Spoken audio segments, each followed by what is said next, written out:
राधे राधे। जय श्री कृष्णा। जय माँ वैभव लक्ष्मी। माँ वैभव लक्ष्मी आप सभी की मनोकामनाएं पूरी करे। आज हम माँ वैभव लक्ष्मी व्रत कथा सुनेंगे।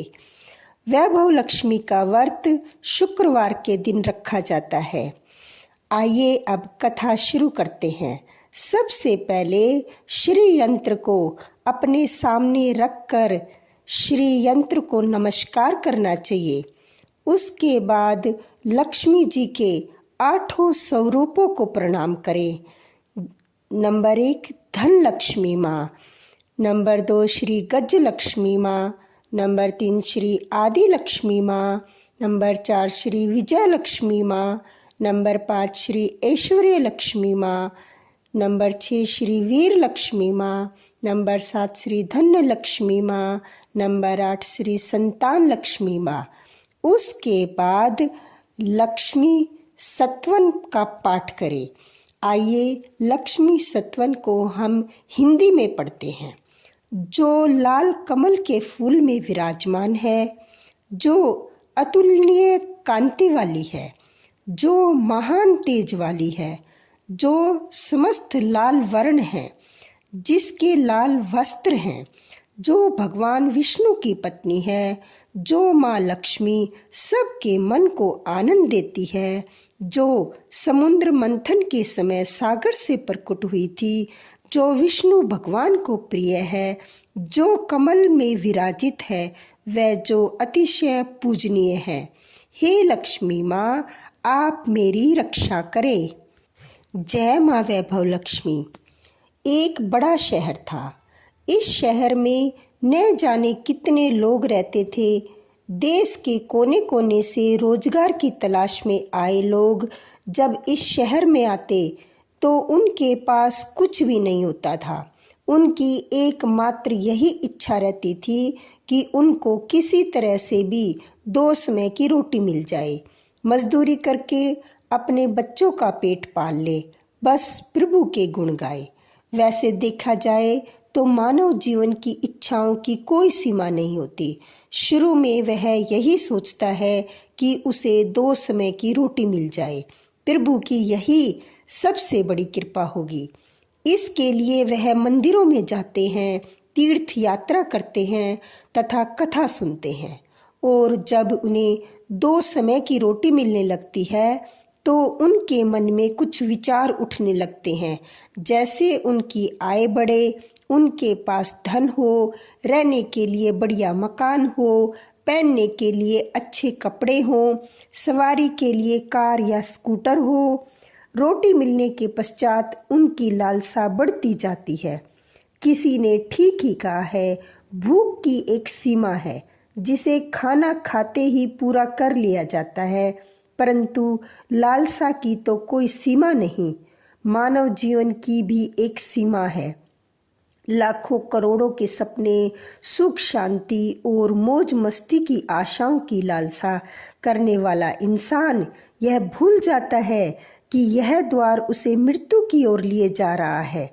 मानव जीवन इतना बड़ा कहाँ है जिस पर हम भविष्य का इतना बड़ा बोझ लाद देते हैं। हम काम, क्रोध, लोभ, मोह, अहंकार में अंधे होकर उस प्रभु, उस महाशक्ति को भूल जाते हैं जिसने इस संसार को जन्म दिया है, जो जीवन देता है और वही भी मृत्यु भी देता है। कलयुग में तो ऐसा ही होता है। पाप की परछाइयाँ लंबी और गहरी होनी शुरू हो जाती हैं, धर्म व्यापार बन जाता है, अधर्मी खूब फलते फूलते हैं। इस बड़े से शहर में तो धर्म कम और अधर्म अधिक था। इसी शहर के एक मोहल्ले में राधा और गोपाल पति पत्नी के रूप में रहते थे। उनका छोटा सा घर था, यानी घर के नाम पर एक कमरा था। उसी में रसोई, उसी में सोना, उसी में खाना पीना, यही था उनका घर। गोपाल किसी मिल में नौकरी करता था। राधा घर का सारा कामकाज करती थी। उसने अपने छोटे से घर को इतना साफ सुथरा व सजा रखा था कि मोहल्ले की औरतें अक्सर कहती थी, घर की सफाई रखना तो कोई हमारी राधा बहन से सीखे। यह बात तो राधा भी जानती थी कि इस शहर में अच्छे लोग कम और बुरे अधिक हैं। उसी के आस पड़ोस में कुछ औरतें ऐसी थी जो दिन भर एक दूसरे की चुगलियां करती थी। दूसरों के घर में झांक कर उनकी बुराई ढूंढना तो उनका सबसे पहला काम था। अपने घर की भले ही उनको कोई खबर न हो, मगर पूरे मोहल्ले की खबर तो उनके पास यूं ही रहती थी, जैसे मोहल्ले की डायरी लिखने का काम प्रभु ने उन्हें सौंप रखा हो। राधा को उनकी यह बातें पसंद नहीं थी।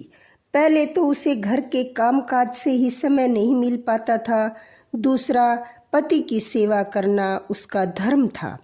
पति की लंबी आयु और उन्नति के लिए ईश्वर की उपासना करती। हर मंगलवार को महावीर जी का व्रत अपने पति की लंबी आयु के लिए रखती। मोहल्ले की चुगलखोर औरतों को राधा की अच्छी आदतें कैसे पसंद आ सकती थी। वे तो यह कहने लगी थी कि राधा में बड़ी अकड़ है, जो किसी से बात करना पसंद नहीं करती। शायद इसीलिए न कि वह बड़ी सुंदर है, उसे अपनी सुंदरता पर बड़ा गर्व है। उसे यह नहीं पता कि जिस मोहल्ले में रहते हैं वहाँ सबसे मित्रता करते हैं, उनके साथ मिलकर बैठते हैं। यदि वह किसी के पास दुख सुख बांटने नहीं जाएगी तो कल को उसके पास कौन आएगा। इन सब की बड़ी बहन थी राम भजनी, जो पूरे मोहल्ले को अपनी उंगलियों पर नचाती थी। बहन राम भजनी ने अपनी ही एक कीर्तन मंडली बना रखी थी, जो घर घर में जाकर कीर्तन करती थी। राधा को ऐसी औरतें बिल्कुल पसंद नहीं थी जो कीर्तन करते समय भी एक दूसरे की चुगलियां करती हो। यही कारण था कि राधा ने कई बार उनको टोकते हुए कह दिया था, देखो बहन राम भजनी, वैसे तो आपका नाम है राम भजनी, मैं आपके हाथ जोड़कर प्रार्थना करती हूँ कि पूजा एवं कीर्तन करते समय किसी की चुगली मत किया करो। किसी की बुराई करने से तो अच्छा है उस समय में प्रभु का नाम ले, इससे आपका जीवन भी सफल होगा, वह बुराई से भी बच जाओगी। राधा की इतनी बात सुनते ही राम भजनी को क्रोध आ गया। क्रोध के मारे उसके चेहरे का रंग लाल हो गया और वह कड़क कर बोली, ओ कल की छोकरी, क्या तू मुझे बताएगी कि मुझे क्या करना है। अभी शहर में आए 2 साल हुए हैं, गांव का गोबर अभी हाथों से उतरा नहीं और हम शहर वालों को चलिए अकल सिखाने गवार कहीं की। देखो बहन, मैं गवार हूँ या कुछ और, मैं प्रभु भक्ति में पूरा विश्वास रखती हूँ। मैं ये अच्छी तरह जानती हूँ कि भक्ति में ही शक्ति है। भक्ति ढोलकी और चिमटे बजाने से नहीं होती, बल्कि सत्य के पथ पर चलने से होती है। ईश्वर का यही सिद्धांत है, यही शिक्षा है कि किसी का बुरा मत करो। मैं तो हर जीवात्मा में रहता हूँ, तुम मेरी तलाश में क्यों भटक रहे हो। यदि तुम सत्य और विश्वास का सहारा लेकर अपनी आत्मा में मुझे तलाश करोगे तो मैं तुम्हें अवश्य मिलूंगा। इस बात को सुनकर राम भजनी और उसकी साथी सब मिलकर राधा का मजाक उड़ाने लगी। राधा जानती थी कि ये लोग पाप करने वाले हैं, इनकी पूजा तो केवल ढोंग है, दिखावा है, इनके मन काले हैं, खोटे हैं, इनसे अधिक बोलने का कोई लाभ नहीं। इनकी कीर्तन मंडली खूब धन कमा लेती है, ईश्वर के नाम पर व्यापार, दुर्गा के नाम पर लूट। छी छी छी, घिन होने लगती थी राधा को इन सब से। उसने अपने घर में पूजा पाठ करना शुरू कर दिया और इन लोगों से दूर रहने लगी। उधर गोपाल बुरी संगत में पड़कर शराब पीने लगा, जुआ खेलने लगा। शुरू में तो उसने अपने आप को बचाने का बहुत प्रयास किया, लेकिन जब चारों ओर ही आग लगी हो तो वह कब तक बच सकता था। एक मजदूर का वेतन ही कितना होता है। सारा महीना मेहनत करने पर जो कुछ मिलता था उससे घर की 2 समय की रोटी ही चल सकती थी। मकान का किराया, दुनियादारी, ये सब कुछ उस वेतन से ही चलता था। लेकिन जब उस वेतन से शराब पी जाए, जुआ खेला जाए तो घर कैसे चलेगा। राधा बेचारी बहुत दुखी हो गई, अंदर ही अंदर घुलने लगी। पति को मना करती तो उल्टे उसे मार पड़ती। वह अंदर ही अंदर टूटने लगी। इस हर समय उदास रहने लगी। अपने मन को ही आग को शांत करने के लिए आंसू बहाती रहती। इस प्रदेश में कौन था उसका जो उसे सहारा देता? वह अकेली पड़ गई थी। उसे सिर्फ प्रभु का ही आसरा थी। माँ दुर्गा ही उसे सहारा देगी। माँ लक्ष्मी तो उसके घर से रूठ चुकी थी। गोपाल ने घर के बर्तन तक बेच डाले थे, लेकिन राधा ने माँ पर से विश्वास नहीं छोड़ा। उसे पूर्ण विश्वास था कि एक दिन माँ उसके सारे संकट दूर करेगी। एक दिन जब खाने को कुछ नहीं बचा तो वह 2 दिन से भूखी थी। जिस दुकान से खाने पीने का सामान उधार मिलता था, उसने भी उधार देने से मना कर दिया, क्योंकि उसने उसके पिछले पैसे नहीं चुकाए थे। राधा माँ लक्ष्मी के चित्र के आगे हाथ जोड़े बैठी रो रही थी। माँ ने उसकी आंखों से टपकते आंसू देख लिए, उसके हृदय के दुख जान लिए। राधा जो रोए जा रही थी, साथ ही वह माँ लक्ष्मी का पूजन भी कर रही थी।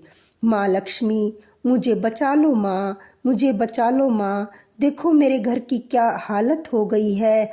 हे माँ लक्ष्मी, मुझे बचा लो माँ। घर में लक्ष्मी जी आप बैठी हो, परंतु आपका दूसरा स्वरूप जो इस संसार में माया है, वह घर में नहीं है। उसके बिना जीवन नहीं। माँ मुझे बचा लो, मुझे बचा लो माँ। माँ शक्ति दो माँ। माँ लक्ष्मी कृपा करो, इस घर को बचा लो माँ। अब आप ही मेरा अंतिम आसरा हो। तुमने मुझे न बचाया तो मैं तुम्हारे चरणों में जान दे दूंगी। अब तो मेरा यह अंतिम निर्णय है। यह कहती हुई राधा माँ लक्ष्मी के चित्र के आगे गिर गई। उसी समय घंटियां बजने लगी, शंख की आवाजें आने लगी। राधा के उदास चेहरे पर अपने आप खुशी की लहर दौड़ आई। तभी उसके कानों में आवाज आई, बेटी राधा, तुम्हारी आराधना सफल हो गई। तुमने इतने बड़े संकट में भी मुझ पर से विश्वास नहीं छोड़ा, अपनी श्रद्धा में कमी नहीं आने दी, इसलिए मैं तुम पर प्रसन्न हूँ। राधा, एक तो तुम पतिव्रता धर्म पर पूरी उतरी, दूसरा तूने मुझ पर से विश्वास नहीं छोड़ा। यह सब तेरी अग्नि परीक्षा थी जिस पर तू पूरी उतरी है। हे जगत माता, मैंने आज तक आपसे कुछ नहीं मांगा, परंतु आज मैं मजबूर हो गई हूँ माँ। आज पहली बार आपसे इस घर की खुशियाँ मांग रही हूँ माँ। मुझे धनवान होने की कोई लालसा नहीं, मुझे तो जीने के लिए धन की जरूरत है माँ। मेरे बिगड़े पति को सुधार दो माँ। जाओ बेटी, माँ ने कहा, अपने को संभालो।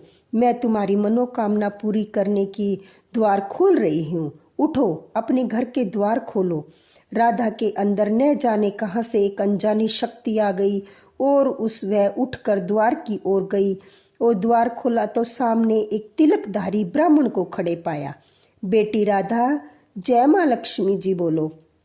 जय माँ लक्ष्मी, राधा ने पूरी शक्ति से कहा। देखो बेटी, मैं माँ लक्ष्मी के मंदिर का पुजारी हूँ। माँ के आशीर्वाद से यह 2 बोरी आटा, साथ में दालें और घी, यह सब खाने की सामग्री पहुँचाने के आदेश हुए हैं। आप धन्य हैं महाराज, आप धन्य हैं। माँ लक्ष्मी के पुजारी होने के नाते मैं आपके चरण छूती हूँ और आपसे यह प्रार्थना करती हूँ कि मुझे इस संकट से निकालने का कोई उपाय बताओ। देखो बेटी, इस माया रूप संसार में सुख प्राप्त करने के लिए अपने मन को शुद्ध और आत्मा को पवित्र रखना पड़ता है। यदि तुम अपने मन की शांति और घर गृहस्थी चलाने के लिए लक्ष्मी जी को प्राप्त करना चाहती हो तो महालक्ष्मी का व्रत करो। इस व्रत को करने से आपकी हर मनोकामना पूरी होगी, तुम्हारे सारे संकट दूर हो जाएंगे। लेकिन पुजारी जी, मुझे इस व्रत की विधि तो बता दो। मैं तो माँ की उपासना बचपन से कर रही हूँ, पर व्रत की विधि मुझे नहीं पता। देखो बेटी, लक्ष्मी जी का व्रत बहुत सरल है। इसे वैभव लक्ष्मी व्रत कहा जाता है। जो प्राणी सच्चे मन से इस व्रत को कर लेता है, उसकी सारी मनोकामनाएं पूरी हो जाती हैं। उसे हर प्रकार के सुख संपत्ति मिलती है। इस व्रत को विधि पूर्वक करने से ही इसका फल मिलता है। जो लोग विधि पूर्वक नहीं कर पाते, उन्हें फल नहीं मिलता। कई पाखंडी और धोखेबाज ये कहते फिरते हैं कि सोने के गहने की हल्दी कुमकुम से पूजा करो, बस हो गया व्रत। परंतु ऐसा नहीं है। कोई भी व्रत जब तक अपनी विधि अनुसार नहीं किया जाता, उसका फल शून्य ही मिलेगा। वैसे यदि घर में सोना हो तो व्रत में रखकर उसकी उपासना जरूर करें। माँ लक्ष्मी जी का व्रत शुक्रवार को रखना चाहिए। सुबह उठकर नहा धोकर साफ सुथरे कपड़े पहने और दिन भर माँ लक्ष्मी जी का पूजन करें। हर समय मुंह से बस यही शब्द निकले, जय माँ लक्ष्मी, जय माँ लक्ष्मी। शाम के समय पूर्व दिशा की ओर मुंह करके आसन पर बैठे और माँ लक्ष्मी जी की मूर्ति को ऊंचे स्थान पर रखकर उसके आगे चावलों की ढेरी लगाएं। एक खुली प्लेट में सोने के जेवर रखें। यदि सोने के जेवर न हो तो चांदी के रखें। माँ लक्ष्मी के चरणों में गुलाब के सुर्ख फूल अर्पण करके धूप दीप के साथ देसी घी की जोत जलाएं। वैसे तो माँ लक्ष्मी जी के अनेक रूप है, परंतु इन सब की नींव है श्री यंत्र। जो माँ के भक्त श्री यंत्र के दर्शन कर लेते हैं, समझ लो उन्होंने माँ के हर रूप के दर्शन कर लिए। इसलिए माँ पूजन के समय श्री यंत्र को मत भूले। सबसे पहले प्लेट में रखे जेवर को हल्दी का टीका लगाकर 5 बार बोले, जय माँ वैभव लक्ष्मी, जय माँ वैभव लक्ष्मी। हमारी खाली झोली भर दो माँ, हमारी खाली झोली भर दो माँ। इसके पश्चात घी, आटे और चीनी को भूनकर बनाया गया प्रसाद, जिसमें केले के टुकड़े कटे हों, माँ लक्ष्मी जी की आरती करके उस प्रसाद को लोगों में बांट दे। प्रसाद बांटते समय आपकी जुबान पर माता लक्ष्मी की जय जरूर रहनी चाहिए। यह व्रत 21 या 51 रखे जा सकते हैं। सूर्यास्त के पश्चात माँ की उपासना करके जब प्रसाद बांट ले तो आप भी भोजन ग्रहण कर सकते हैं। माँ के आगे पड़े चावलों को पक्षियों को डाल दे। व्रत रखने वाले हर भक्त के लिए यह जरूरी है कि वह श्री वैभव लक्ष्मी व्रत कथा का पाठ करे और लोगों को भी सुनाए। इससे और अधिक पुण्य मिलता है। यह सारे व्रत जब विधि पूर्वक पूरे हो जाए तो इसके फलस्वरूप प्राणी की हर इच्छा पूरी हो जाती है। माँ लक्ष्मी स्वयं उसका कल्याण करती है। उसके घर में सुख ही सुख मिलते हैं। धन तो आता ही है, पर जिसके घर में संतान न हो उसके लिए यह व्रत वरदान से कम नहीं। जब व्रत संपूर्ण हो रहे हों, अर्थात 21वां या 51वां व्रत जब रखें तो उस दिन 7 छोटी बच्चियों को घर बुलाकर उन्हें उनका मनपसंद भोजन खिलाएं। फिर कन्या को एक एक सिक्का दक्षिणा में दे। उसी दिन माँ लक्ष्मी जी की श्री वैभव लक्ष्मी व्रत कथा की 101 प्रतियां माँ के भक्तों में अपने हाथों से बांटें। यदि इतनी प्रतियों की शक्ति न हो तो 11 तो अवश्य बांटनी चाहिए। माँ की प्रतिमा के आगे बैठकर दोनों हाथ जोड़कर उनसे प्रार्थना करते हुए कहें, हे माँ लक्ष्मी, आपकी और प्रभु की कृपा से मैंने अपने व्रत विधि पूर्वक पूरे कर लिए हैं। इसलिए हे माँ, आप हमारी इच्छा पूरी करो, हमारी मनोकामना पूरी कर दो माँ। हमें सदा सुखी रखना, हमारे परिवार को सुख देना माँ।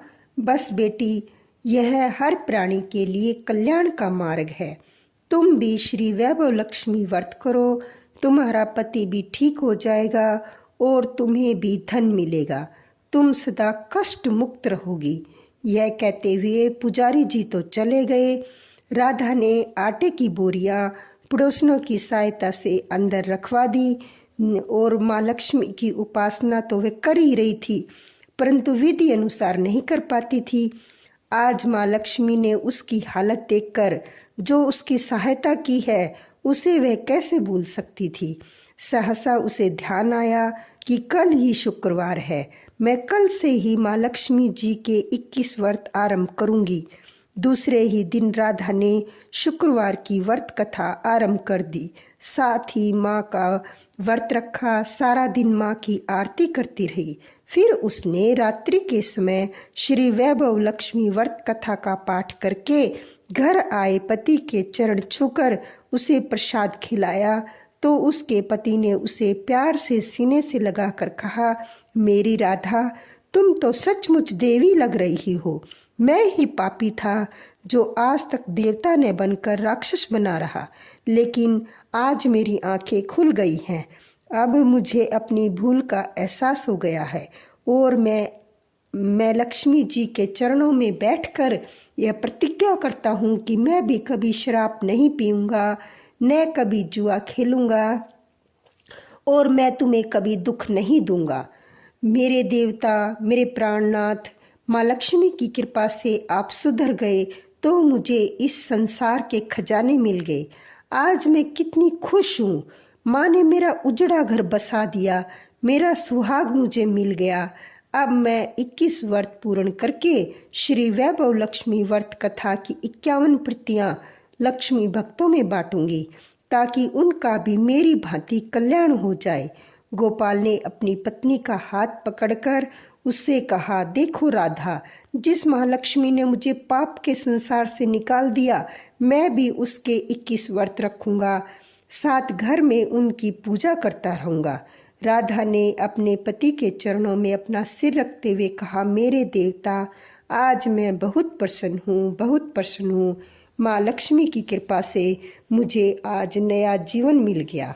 माँ वैभव लक्ष्मी ने राधा और गोपाल को नया जीवन दिया, उनकी सभी मनोकामनाएं पूरी करी। हे माँ वैभव लक्ष्मी, सभी भक्तों की कथा कहते सुनते हुकारा भरते सबकी सभी मनोकामनाएं पूरी करना। जय माँ वैभव लक्ष्मी। आइए अब माँ वैभव लक्ष्मी की आरती करते हैं।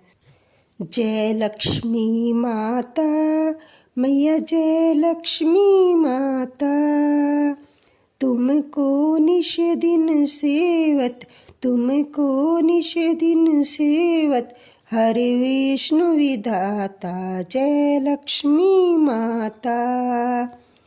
ब्रह्माणी रुद्राणी कमला तू ही जग माता, मैया तुम ही जग माता। सूर्य चंद्रमा धावत, सूर्य चंद्रमा धावत, नारद ऋषि गाथा। जय लक्ष्मी माता, जय लक्ष्मी माता। दुर्गा रूप निरंजन, सुख संपत्ति दाता, मैया सुख संपत्ति दाता। जो कोई तुमको धावत, जो कोई तुमको धावत, ऋषि सिद्धि पाता। जय लक्ष्मी माता। तू ही पताल बसंती, तू ही शुभ दाता, मैया तुम ही शुभ दाता। कर्म प्रभाव प्रकाशक, कर्म प्रभाव प्रकाशक, जगनिधि के त्राता। जय लक्ष्मी माता।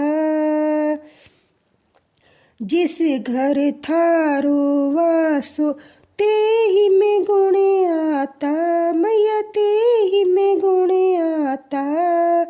कर सके कोई कर ले, कर सके कोई कर ले, मन नहीं घबराता। जय लक्ष्मी माता, मैया जय लक्ष्मी माता। तुम बिन यज्ञ न होवे, वस्त्र न कोई पाता, मैया वस्त्र न कोई पाता। खाने पानी का वैभव, खाने पानी का वैभव, तुम बिन नहीं आता। जय लक्ष्मी माता। शुभ गुण सुंदर मुक्ता, शरणिधि जाता, मैया शरणिधि जाता। रतन चतुर्दशता को, रतन चतुर्दशता को कोई नहीं पाता। जय लक्ष्मी माता। श्री लक्ष्मी जी की आरती जो कोई गाता, मैया प्रेम सहित गाता। उरे उमंग अति उपजे, उरे उमंग अति उपजे, पाप उतर जाता। जय लक्ष्मी माता। स्तर चर जगत रचाए, शुभ क्रम कर लाता, मैया शुभ क्रम कर लाता।